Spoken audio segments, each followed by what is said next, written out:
Greetings everyone, and today I'm revisiting a lens that I first tested over 6 years ago now, but this time on high resolution cameras. It's the Canon EF 50mm f1.2 USM L.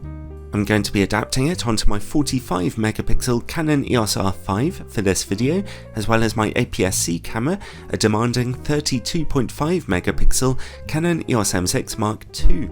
For a number of reasons we're going to be exploring.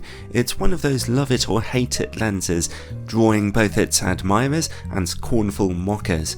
I was thinking of just showing my resolution test charts today on the new high resolution cameras, but when I looked at how old school my previous review was, I decided to completely retest it for you all, especially as some people have wondered whether it's comparable to Canon's newer and much more expensive RF version of the lens. If you're desperate to watch the old review of this, then there'll be a link in the description, and all I'll say is that my videos have thankfully improved over the years. I will be using the same pretty sample pictures as before in the background though, for the sake of nostalgia, with a couple of new ones thrown in too. This particular lens was introduced by Canon in 2006 as a replacement to their much older 50mm f1.0 lens, which had a record-breakingly bright maximum aperture, but was also really quite soft and incredibly expensive. If you'd like to find out more about that legendary optic, then I'll put a link in the description for you. Today, this newer f1.2 lens costs about $1,400 or about £1,300 in the UK, really an incredibly expensive price. If you're willing to purchase on a grey market, it'll cost you far less money. It's also worth remembering that an f1.2 lens only lets in 33% more light than an f1.4 lens, and not 50% more as you might be forgiven for thinking, so the speed advantage of this lens is not particularly great against a less expensive f1.4 one. In fact, in my tests a while ago, I only found its aperture to be realistically about 25% brighter than an f1.4 lens when looking at shutter speeds in my pictures. So you're paying rather a huge amount of money for that rather small aperture advantage here, well, unless there are other advantages to consider with this lens, of course. Still, shooting a 50mm f1.2 lens on a full-frame camera is an enormous pleasure. You'll get a very natural looking perspective in your images, combined with deeply out-of-focus backgrounds. The lens is for digital SLR cameras, full-frame or APS-C, and of course it can be adapted onto a wide range of mirrorless cameras too. The lens is actually quite large and heavy, weighing over half a kilogram, although actually these days that's a bit less than average. As lenses have been getting higher in quality over the years, their optical formulas have gotten more complicated, making them bigger. In fact, this older 50mm lens only has 8 glass elements inside of it, which is a relatively simple optical formula by modern standards. The build quality does feel great though. It's all based on a metal lens mount with good weather sealing. The lens itself is largely constructed from tough engineering plastic, making it feel fairly solid. The focus ring is rubberized and turns relatively smoothly, and it has full-time manual focusing. The lens has a moderate amount of focus breathing, zooming in a little as you focus more closely, as you can see here. The lens's USM autofocus motor is relatively quiet and, more importantly, nice and accurate, even when used through the viewfinder of a digital SLR.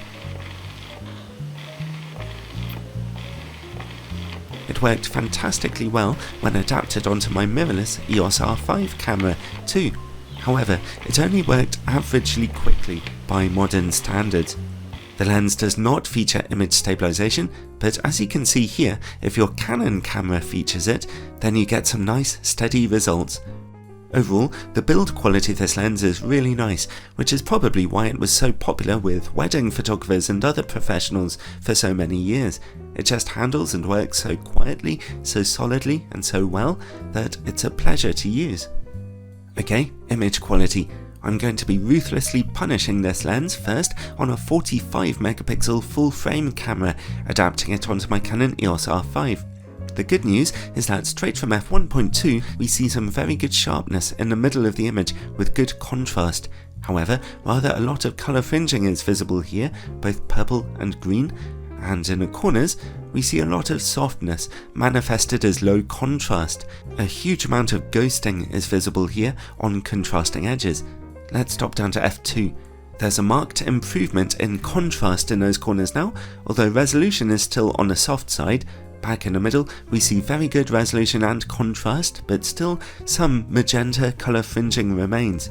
Stop down to f2.8 and it's finally gone, leaving you a very clean and exceptionally sharp image in the middle. The corners still look a bit softer though. As you stop down further and further to f8, the lens gets sharper and sharper, becoming very sharp at that darker aperture. Stop down to f16 and the image begins to soften due to the effect of diffraction. Well, on a modern, high-resolution, full-frame camera, the lens is definitely showing its age here, but I have to say it shows a lot more contrast than a standard, inexpensive, double Gauss design 50mm lens, if not that much more sharpness. It will be sharp enough for a lot of narrow depth of field work, where your subject is in the middle of the image frame, but for corner sharpness, you really do have to stop down the aperture.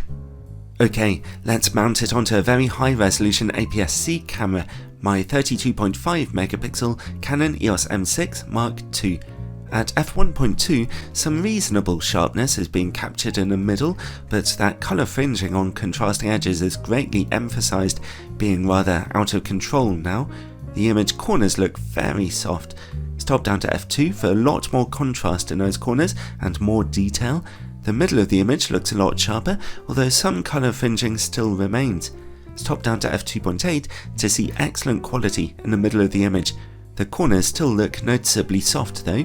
However, stop down to f4, f5.6 or f8 for image quality that gradually becomes very good in those corners. As before, stop all the way down to f16 and the image becomes softer due to the effect of diffraction. Overall though, on a very high resolution APS-C camera, the lens really isn't coping so well anymore. You'll definitely want to look at getting a newer, sharper 50mm lens than this for your APS-C needs. Okay, let's move on and look at distortion and vignetting on a full frame camera now. These pictures are taken without any in-camera corrections. The lens projects some moderately strong barrel distortion here, and at f1.2, very heavy vignetting. Stop down to f2 to see those corners brighten up quite a lot, and at f2.8, vignetting isn't a problem anymore. That level of vignetting wasn't very surprising, but the lens projects more barrel distortion than I was expecting. Now let's see about close-up image quality. The lens can focus down to 45cm, which is completely average for a 50mm lens, not particularly close really.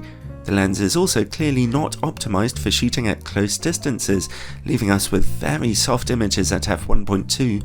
Stop down to f2 for a huge improvement in contrast, and at f2.8 we see a big improvement in sharpness now, so you will definitely want to stop down when shooting close. Next, work against bright lights.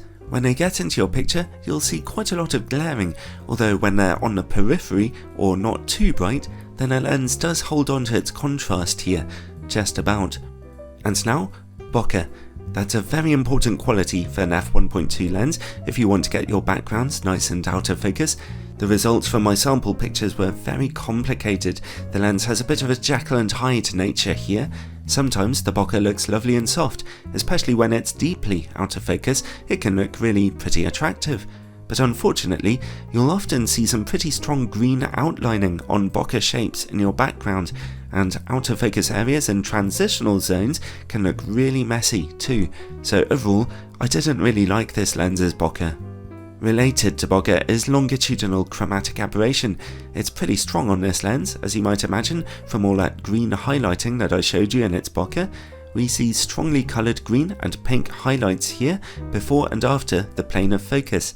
It's still there at f2 and f2.8, but stop down to f4 to see it greatly reduced. Overall then, well, oddly enough, I found this lens pretty enjoyable to shoot with out in the field. Its build quality is lovely and tough, so it feels amazing to handle on your camera, and it's really nice to have that extra bright aperture of f1.2.